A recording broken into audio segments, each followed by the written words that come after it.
नाशिकचा भोंदूबाबा अशोक खरातच्या घाणेरड्या कृत्यानं महाराष्ट्रभरात संतापाची लाट उसळली आहे. विशेष म्हणजे या बाबासोबत अनेक बडे राजकीय नेते यांचे फोटोही व्हायरल होत असल्यानं महाराष्ट्राच्या राजकारणात नक्की काय चाललंय असा प्रश्न पडतो. या प्रकरणावरून सामाजिक कार्यकर्त्या अंजली दमानिया चांगल्याच संतप्त झाल्यात. रुपाली चाकणकर यांनी महिला आयोगाच्या अध्यक्षपदाचा राजीनामा दिल्यानंतर दमानिया यांनी प्रतिक्रिया दिली. राजीनामा देताना सुद्धा मॉडेलिंग सारखी पोज आणि अहंकार दिसत होता, अशा शब्दात दमानियांनी चाकणकरांना फटकारलं. तर आतापर्यंत चाकणकरांना वाचवणारे हे राष्ट्रवादीचे खासदार सुनील तटकरे हेच होते, असेही त्या म्हणाल्यात. तर शरद पवारांच्या राष्ट्रवादीचे नेते जयंत पाटील यांच्यावरही दमानियांनी निशाणा साधला.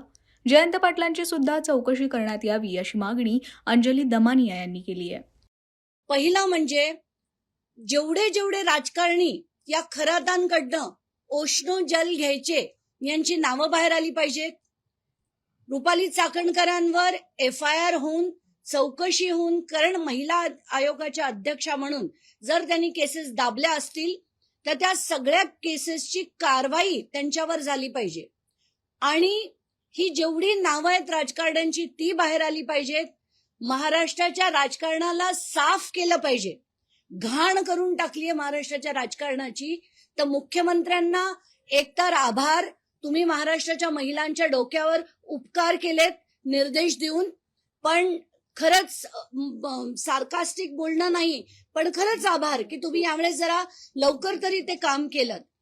पण याच्या पुढे कुठेही डायल्युशन होणार नाही अशी अपेक्षा करतो. तुम्ही आता म्हणालात की उपकार केले, लवकर घेतला राजीनामा, पण उशीर झालाय का राजीनामा घेण्याला? का 2 केसेस हुंडाबळीचे आले जे मोठे झाले महाराष्ट्रामध्ये, कुठली कारवाई महिला आयोगाने केली नाही, तेव्हाच राजीनामा घेणं अपेक्षित होतं का? आता या क्षणाला राजीनामा देणं खूप उशीर केला का त्यांनी? नाही, प्रश्नच नाही. पहिले जे 2 झाले, वैष्णवी हगवणे प्रकरण असो, संपदा मुंडे असो, गौरी गर्जे असो, कुठेही महिला आयोगाने कुठलीही कारवाई केली नाही. हे तर पुढे आलेले आहेत. याच्या मागे पडद्यामागे कितीतरी ठिकाणी असे हुंडाबळी जातात. महिला आयोगाकडे महिला कंप्लेंट्स करतात, पण आयोग काहीही करत नाही. कारण अशा निष्क्रिय लोकांना, ज्यांना काडी मात्रही अक्कल नसते, काडी मात्रही त्यांना पडलेली नसते, त्यांना फक्त सगळीकडे मिरवणं आणि राजकारण करणं याशिवाय दुसरं कळत नाही, अशा लोकांना यापुढे मुख्यमंत्र्यांनी महिला आयोगावर आणू नये.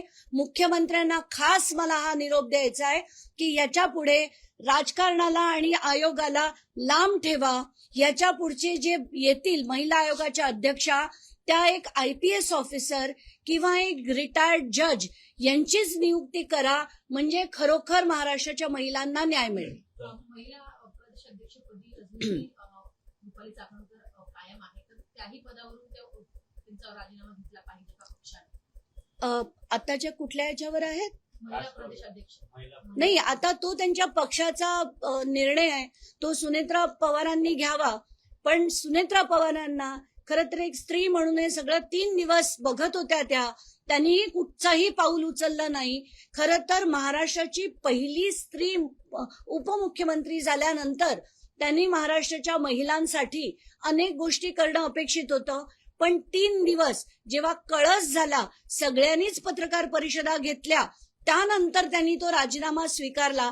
पण स्वीकारताना सुद्धा जे दिसलं ते म्हणजे सुनेत्रा पवारांचा चेहरा गंभीर होता, पण पुन्हा एकदा रुपाली चाकणकर जसं मॉडेलिंगसाठी उभे राहतात तसा त्यांनी एक त्यांचा जो फोटो होता तो पोज देतानाचा फोटो बघून मला वाटलं, त्यानंतरचं त्यांचं बोलणं देखील ऐकून त्याच्यात कुठेही विनम्रता नव्हती, एक अहंकार होता.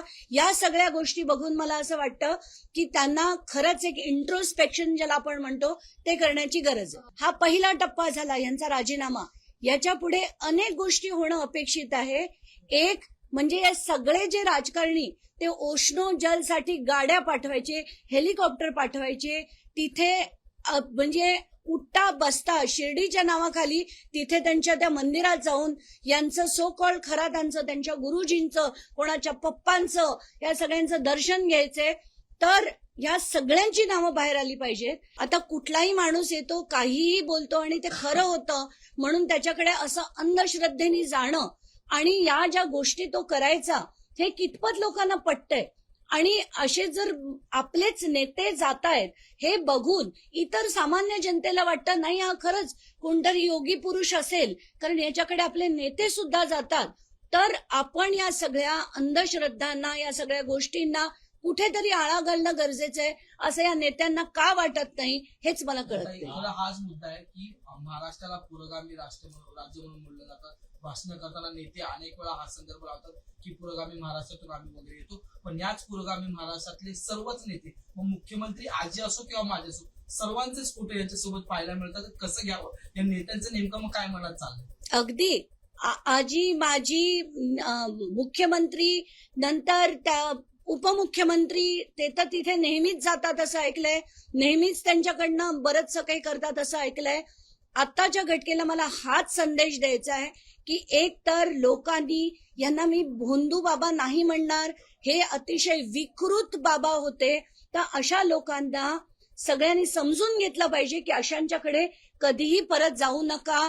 हात जोडून विनंती आहे की आपला धर्म इतका कमजोर नक्कीच नाहीये. आणि अशा बाबांकडे त्यांनी काल तर एक महंत होते, महंत काळाराम मंदिराचे सुधीरजी, आणि त्यांनी तर सांगितलं जिथे ते म्हटलं जात होते ते मंत्र सुद्धा चुकीचे होते. तर हात जोडून विनंती आहे, असे कॅप्टन, असे बोंधू, असे विकृत अशा लोकांकडे जात जाऊ नका. मी दीपक केसरकरांचे एक नाही अनेक फोटो अनेक वेगवेगळे बघितलेत, चंद्रकांत पाटलांचे बघितलेत, तर आत्ताच्या म्हणजे भाजपच्या चंद्रकांत पाटलांचे. तर हे जे सगळं आपण बघतोय, ही सगळे जे मोठे मोठे नेते मंडळी आहेत, धनंजय मुंडे आहेत, चंद्रकांत पाटील आहेत, दीपक केसरकर आहेत, सुनील तटकरे, तर उठता बसता आहेत. चाकणकर तर मला वाटतं त्या सिन्नरमध्येच राहिला होत्या की काय असंच वाटतंय. तर इतके त्यांचे फोटो व्हिडिओ, म्हणजे हे एकदा चुकून गेलेत की भेट घ्यायला गेलेत असं नाहीये, त्यांचे संबंध सगळ्यांचे नक्कीच होते. तर हे सगळं बघून मला वाटतंय की हे फार गंभीर आहे. हे सगळ्यांची नावं बाहेर आली पाहिजे आणि एक तर राजकारणाला आता या सगळ्यापासून मुक्त करण्याची गरज आहे. हे प्रकरण आतापासूनच सुरू नाहीये.